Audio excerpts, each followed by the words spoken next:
Poppie was the right-hand man of TB, or Terry Barry, the man who had seemingly shot and killed T. Roy, and the two were even seen together in multiple photos, even collaborating on music, earning them their most popular song, Tyquan Way, a tribute to their gang set Tyquan World. Poppie was just 18 years old, and much like many other teens at his age, he worked a normal day job at a local business to make ends meet. On the 16th of June, Poppie was working his shift as normal at the L&P Candy Warehouse, which was located on the 7047 block of South State Street in the Greater Grand Crossing neighborhood, just a few miles away from the main war zone around the Woodlawn and Washington Park neighborhoods.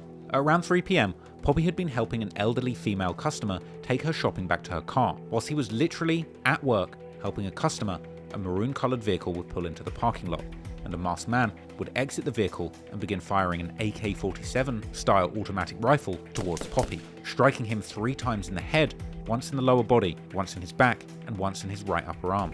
Getting multiple tickets hitting the board for a person shot. 7-5 in state, 7-1 in state, 7-0 in state.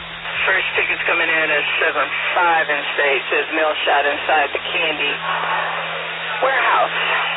White car did a U-turn to go westbound on 7-1, possibly back on the expressway. Unknown if that car is involved. One caller saw 2 male blacks on the ground shooting near a white sedan parked at the candy store. Male black 6 foot with dreads and a white t-shirt and jeans. Per 7383 Adam, offenders jumped out of a maroon car and fired the shots, got back in the car and went northbound.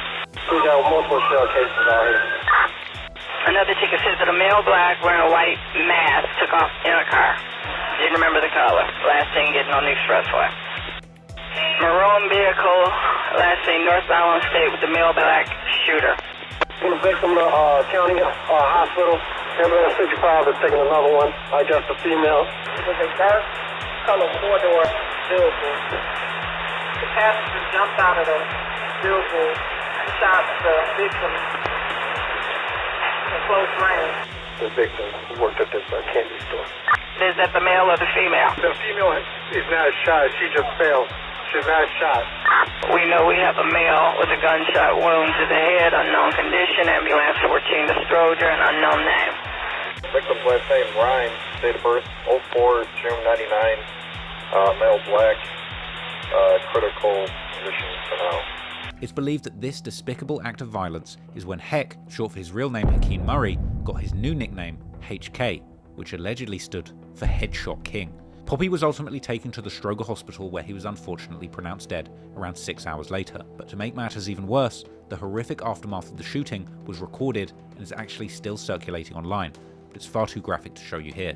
In the clip, Poppie's almost lifeless body could be seen clinging on in his final moments, whilst distraught members of the public can be seen around him, frantically attempting to give first aid and help him pull through.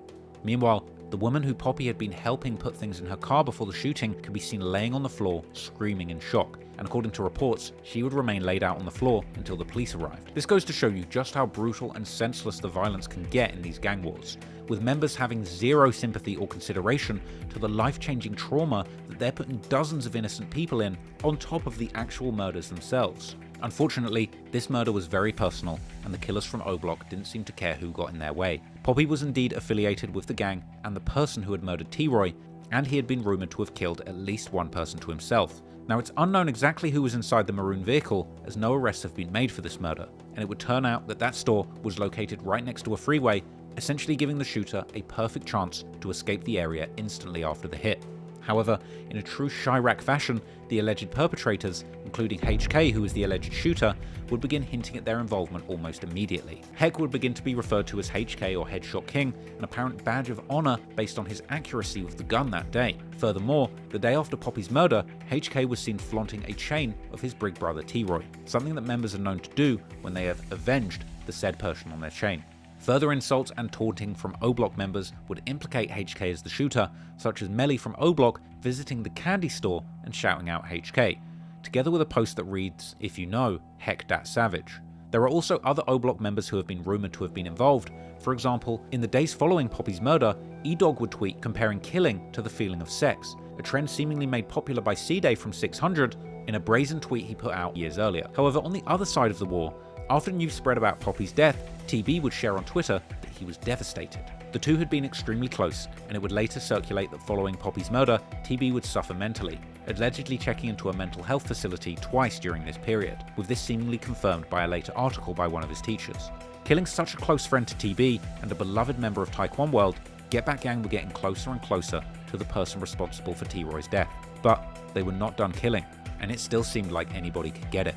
Then, just 12 days later, Get Back Gang would continue their murder spree, this time killing a female affiliate to MOB and an innocent woman.